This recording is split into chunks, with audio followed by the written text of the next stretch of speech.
Alright guys, what we're dealing with today is a turbine shaft speed sensor problem on a 2008 Ford Edge, and let's get into this. I went ahead and bought the speed sensor. If you go to order it, they're going to know it as a turbine shaft speed sensor.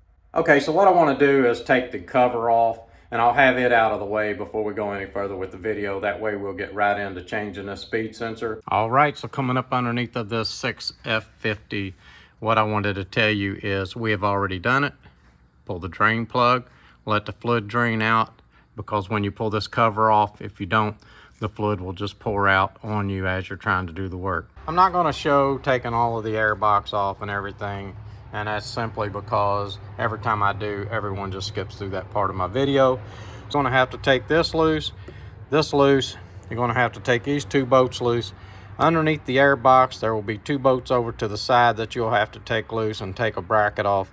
And you will have to take the top line off, and then of course you'll get down to your cover bolts from that point. Okay, so we went ahead and took the air box out of the way, and you can see this is real simple on how to unhook the mass airflow sensor. That's the mass airflow sensor, and just get all that stuff up out of the way so that you can take that cover off. Okay, so before you can get your cover off, you have to remove the plug-in. What I want to show you is what you're trying to accomplish when you are trying to unplug this. It can be kind of difficult, and a lot of guys mess up and break it, and I don't want you to break it. So let me show you how it locks in on the control module. You see the little blue tabs in there? Watch them open and close as I move this back. So what happens is when you push that on the control module and you pull that, then you are locking it in. And let me show you. So that's locked in. All right guys, you need to watch closely on this and how this works. You see this tab right here, you see how it springs down, and behind it you can see this part right here locks in. So let's do this again. Push it down like that, push it forward, unlocks it. This thing can be tricky, and it can give you a hard time if you don't watch what I'm doing here. All right, so that's how you get the wiring connector unhooked. And now let's get into replacing this turbine shaft speed sensor. All right guys, coming up underneath of the vehicle, the first thing you're going to notice is that I have removed the side cover. And then what you are going to do is remove the 8mm or 5/16 bolt. Let's just go ahead and get that out of the way. To show you how that they wire this in, the sensor, the wires go into the case, they come back through and out here, and as you can see, let me show you, as I move these wires, you can see that sensor moves. That is the wire that goes to the back of that sensor. So you'll come inside here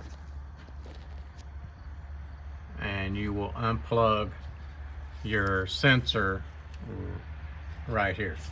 I'm gonna try to do it with this little screwdriver, see if I can make it work.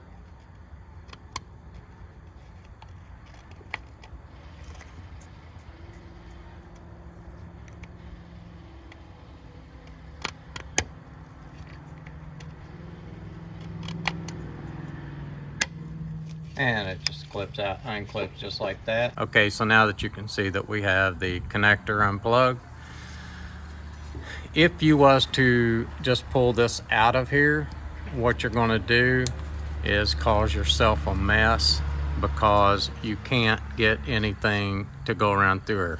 What I've got to do, I need to tie something, a wire or a string, and feed it through this as I'm pulling this one out. That way I can hook it to the new one and pull it back through.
Alright guys, so I almost got in trouble. My string was pulling through. It wasn't heavy enough and it was wanting to pull through.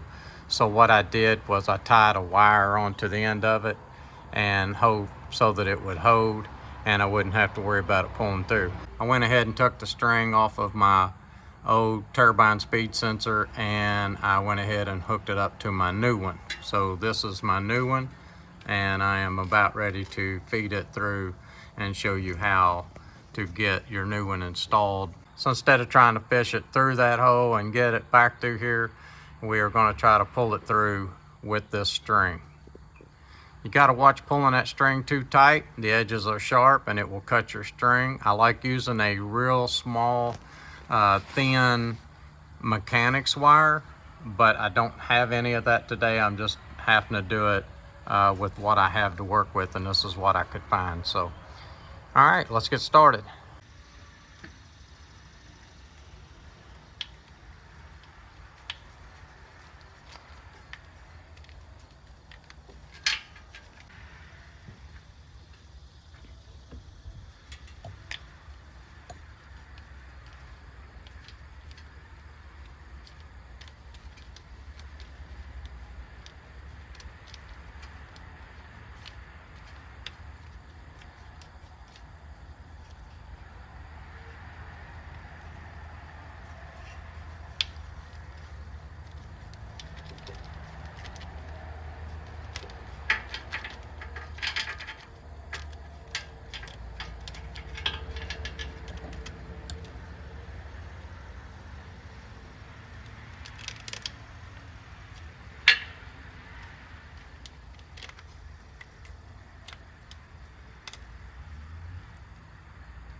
There it is. We fished it right through the case. Pull it through. You just want to guide it through and keep pulling on it a little bit and until you get it fished through there.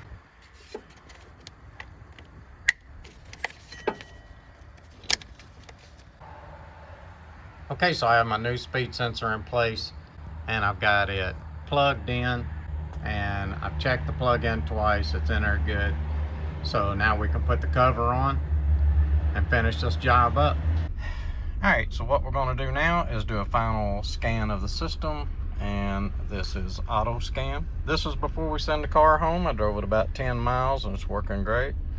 We do a fault scan and we're just going to make sure that that turbine shaft speed sensor code is gone, and yes, it is gone. We do have an ignition coil C primary circuit fault and I can feel the misfire in the vehicle, so I'm going to tell him about that. I hope this video helped you. This is Code Man's Auto. Please like and please subscribe.